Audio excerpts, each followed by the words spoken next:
I'm Tisha Bader. Welcome to our series Durban Revisited on JBS in partnership with B'nai B'rith International. A look back at the United Nations Conference on Racism held in the South African city in 2001, which instead became a forum for singling out Israel and the Jewish people. We'll also take a closer look at Israel's treatment at the UN leading up to and after Durban, as we approach the body's 20th anniversary of the conference. Here now is CEO of B'nai B'rith International, Dan Mariaschin, and guest, John Bolton. Thank you, Tisha. Ambassador John Bolton is the former National Security Advisor as well as former permanent representative of the United States to the United Nations. He's a noted diplomat, writer, and commentator. Ambassador Bolton, thank you very much for being here today. Glad to be with you. Well, you were instrumental in the repeal of the 1975 Zionism is Racism resolution at the United Nations General Assembly. In fact, I was there that day in 1991 when that happened. Can you tell us what made that notorious resolution possible at all, and what went on behind the scenes that led the GA to eventually walk it back, which is a real rarity at the UN? Well, it was probably the lowest moment in UN history. There were a lot of low moments to talk about, but to label Zionism as equivalent to racism was a product of the 1970s, the efforts by the Soviet Union, as it was then, really to expand its influence, taking advantage of anti-Semitism and anti-Israeli feeling throughout the membership of the UN. And many people thought that that simply never could be repealed. But in the George H.W. Bush administration, following on to a huge amount of work that had been going on since 1975, many people around the world never stopped opposing the resolution, including Daniel Patrick Moynihan, who gave one of the great speeches ever given at the podium of the UN General Assembly the day the resolution was passed. In the Bush administration, we worked hard on it, consulted very closely with Israel, and with many people in the private sector in the US, Israel, and around the world, the government of Israel, the government of the United States. We worked very hard to say to people that this stain had to be removed from the UN's reputation, or it could never play the role that many people envision. And we heard from a lot of our friends in Europe and elsewhere, well, it's a terrible resolution, but just let it lie, let it gather dust on the shelves of the UN, as the then still Soviet ambassador told me. But there was a huge amount of work involved, and really it was so many people deserve credit for everything that went into it. And the UN General Assembly did repeal that resolution, almost unheard of in the history of the UN. And I have to say, we all thought that maybe this was an indication that Israel could play a normal role in the UN, that maybe we had vanquished anti-Semitism at the UN, that like the fall of the Soviet Union, like the collapse of the Warsaw Pact, like the victory over Saddam Hussein, expelling him from Kuwait after his terrible invasion, that we had turned the page. Some were saying we were at the end of history, sweetness and light were going to prevail, and that as part of that, anti-Semitism would disappear at the UN. Nobody calls me naive, or at least very few people call me naive, but had to say I suffered from a little bit of it then, because it was a momentous effort, and it really had shown the U.S. government functioning at its best to help get this done. But as we'll find out here in a few minutes, we were clearly over-optimistic. Just to go one step further on this, what was the argumentation that was used in the corridors and in the meetings that you had with your colleagues at the UN, with other governments outside the UN, to make the point that this resolution had to go after 16 years? Yeah, well, you know, the opponents of repeal didn't take us on the fundamental merits. We'd say, let's start at the beginning. Zionism is not racism. And there were few and far between, at least in conversations with Americans, who would say, well, actually, we do believe it's racism. They would say many, many other things. They don't like to repeal General Assembly resolutions. It's just going to stir up more trouble. And it's basically not worth the effort. And we had to convince them that in the United States, many, many people, and let me be very clear here, not just Jewish Americans, but Americans of all stripes, felt that this was not only false, but a terrible libel, and aimed at something much more than making a statement about racism. This was an effort to delegitimize the state of Israel, because given the quite justifiable opposition to apartheid in South Africa, which helped bring the government of South Africa down and give it over to a democratic government under Nelson Mandela, this was the same tactic being applied against Israel. And it was wrong, it was unfair, destructive of Israel and destructive of the United Nations. And we just kept pounding away on it, picking up a country here, picking up a country there, and eventually surprising everybody with the support that we put together around the world. We had a majority of the General Assembly co-sponsoring the repeal resolution, which meant no amendments were going to succeed. Nobody was going to find a procedural way to derail it.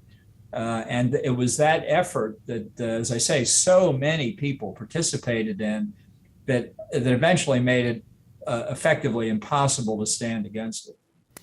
So were you at all surprised after the repeal of the Zionism racism resolution that just a decade later, this charge would come back front and center, in fact, roaring back at the UN at the Durban Conference on Racism in 2001? Well, by then I was a little bit less naive on the subject of what we had actually accomplished. But I have to say, notwithstanding taking a more realistic approach, I have to say I was surprised that the proponents of the effort basically to reinstate the notion of that Zionism was racism were so bold, so confident of their chances of success that they would make this effort. And it took a while inside the United States government to convince people that this was not some minor issue that could be negotiated away in the kinds of back corridor negotiations that you see at big UN conferences and that sort of thing. There was a very dedicated group of countries and people that had a clear political agenda here. It was not some academic comment about Israel and Zionism and racism. It was, again, aimed at delegitimizing the state of Israel itself, and that we needed to take it seriously. Well, Jewish attendees at Durban, World Conference Against Racism, had to endure what is often described as a hate fest, followed by days later the trauma that we all experienced on 9/11. In fact, many delegates to Durban were actually in transit from South Africa as the terrorist attacks unfolded here. You served at the State Department at the time. What can you tell us about how the U.S. government viewed the hatred and extremism that Jews experienced at Durban? And do you see any common threads with 9/11 just 3 days later? Yeah, well, in fact, let me start back a little bit before the Durban Conference actually began, because this was it was billed as a conference against racism. Well, that's a very legitimate subject to be concerned about. And on the U.S. side, Secretary of State Colin Powell, the first African American to be Secretary of State, was very much looking forward to heading the U.S. delegation. And one of the first issues that we had to face as we saw what was happening on the ground, we saw among the non-governmental organizations and their kind of related but somewhat separate conference, we saw what might happen in the final statement for Durban itself. I and several other people suggested to Secretary Powell that he just simply couldn't even attend this conference to legitimize it. It was bad enough. At that point, it didn't matter what the final statement said. the hate fest had already begun. And to send the Secretary of State of the United States would be giving it a kind of legitimacy that was entirely inappropriate. And look, that was the decision that the Secretary Powell made. He did not attend, but for him personally, it was a hard decision to make. Clear on the merits, but it hurt, and it was something that we considered very seriously. But the U.S. delegation went and worked as hard as it could, I think, behind the scenes with Israel and others to try and derail the text. And it became clear when you looked at what was happening in the conference itself, the role, honestly, played by Mary Robinson, the president of the conference, what was happening at the non-governmental organization conference, that we made another hard decision, but again, the right decision, to withdraw from the conference, just withdraw from it entirely, just not even to have our presence there, whatever the final text of the declaration, giving it any possible hint that the United States accepted this as reality. So we withdrew, Israel withdrew, and really the whole thing had turned into a travesty by that point. And you exactly put your finger on it by noting that 9/11 came right after it. After spending all this time and effort on the absurd question of whether Zionism was to be equated with racism, we saw an act of terrorism, racist terrorism, against the United States itself, and it was a terrible moment. But I think it showed how hateful Durban really had been to spend all that time on that subject. When you were the United States ambassador to the UN, the U.S. decided not to engage with the newly formed Human Rights Council, which followed on the Human Rights Commission, which is where much Durban-related activity now is situated at the UN. A special permanent agenda item is dedicated to Durban alone, to Israel alone, item 7 in the Human Rights Council, something not found with any other of the myriad UN conferences and meetings. We've seen different administrations come and go with different strategies about how to prod the council to reform itself, but the one constant remains that the council does treat Israel differently and far more harshly than all other countries. So do you think that the Human Rights Council can ever become a body that truly respects human rights and one that fights genuine bigotry, racism, anti-Semitism around the world? Well, you can count me in the negative column on that one. As you say, I was there when we went through the effort to reform the old Human Rights Commission that had established a reputation so bad that even Secretary General Kofi Annan at the time said, this has got to go. We went through, I can tell you, I was there, endless hours of negotiation, long into the evenings, just endless efforts to make fundamental change in the Human Rights Commission. And it wasn't one thing. There was no magic bullet that would fix the commission. But there were dozens of very good ideas of things that added together we thought could make a real difference. And through the process of negotiation, one after the other, they were defeated, one after the other.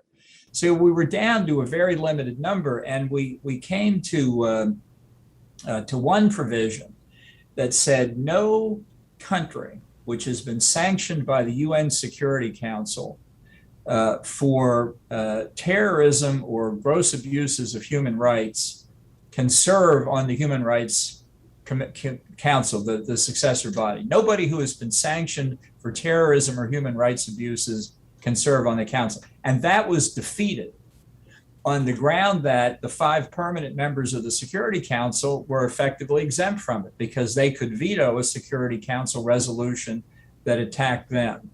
And I concluded, and the US government concluded, that if you couldn't even bar terrorists and human rights violators from the new council, there was nothing there for us. And so the US voted against the creation of the new council because it wouldn't be reformed.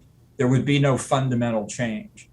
And President Bush decided that the U.S. would not seek to join the new council. And I think that was the right decision at the time. I said voting against the council was one of the best votes I was ever honored to make in my service at the UN. And we've seen, unfortunately, proof of our prediction come true. If there's anybody who can really distinguish the current Human Rights Council from the former Human Rights Commission, I'd like to hear him try and do it. It's a great tragedy, another tragedy for the UN, that this council, this body that had human rights as its highest aspiration, has performed so badly.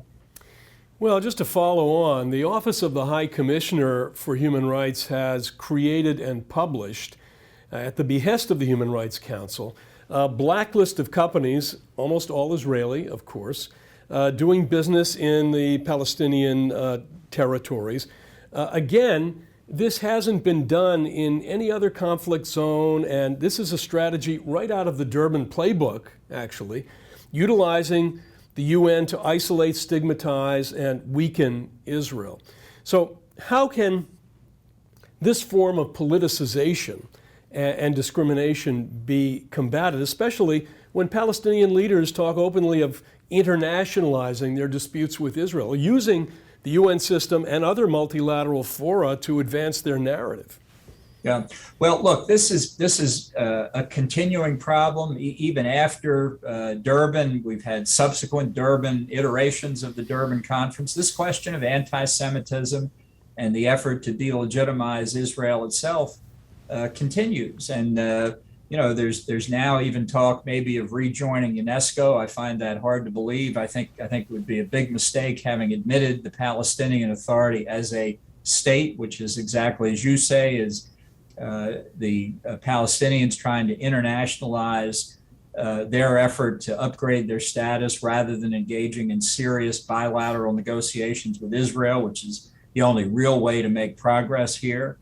A lot of people say that when the U.S. boycotts the Human Rights Council or withdraws from UNESCO, as we've now done twice, that our absence means we can't fight the issues we care about effectively, that you can only make progress if you join these institutions. I very much disagree with that.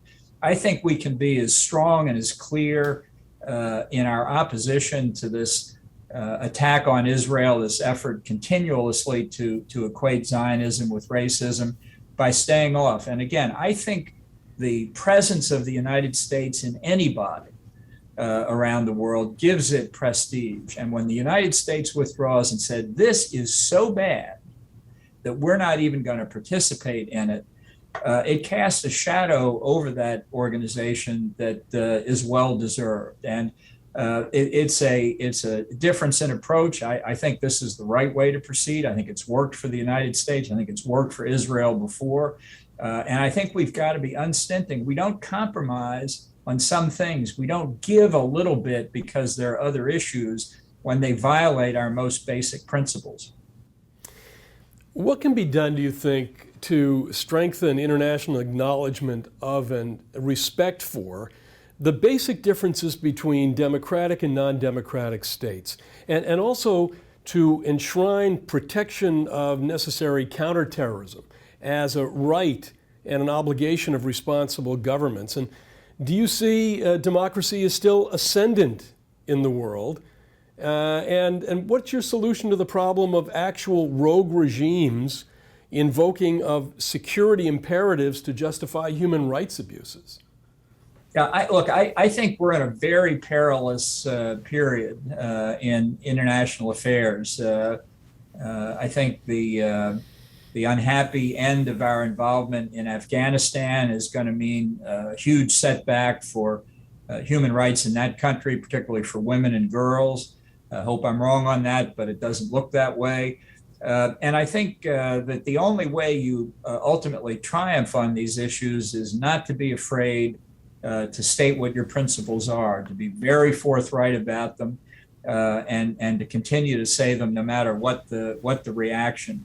This is the kind of thing that if you're not persistent with it, and you act defensive about these things, your adversaries are going to take advantage of it. Look, the totalitarian regimes around the world have gotten better and better and better at publicity. They know how to play democracies like the United States. It's not just interference in our elections through cyber warfare. It's a range of information operations now underway that's really unprecedented in history.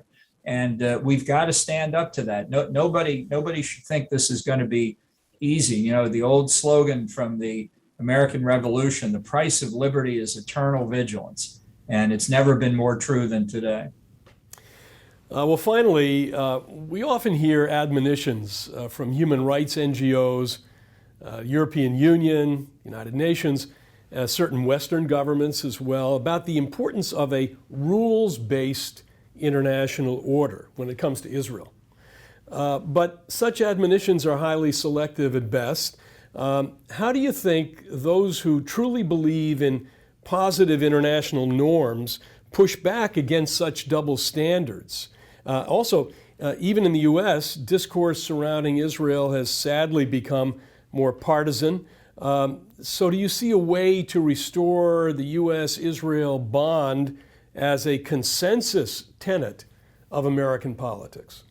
Well, I would certainly like to see that. And I think the most important thing to keep in mind is that in the people-to-people relationships between the U.S. and Israel, I don't think there's ever been a period where the bonds have been closer.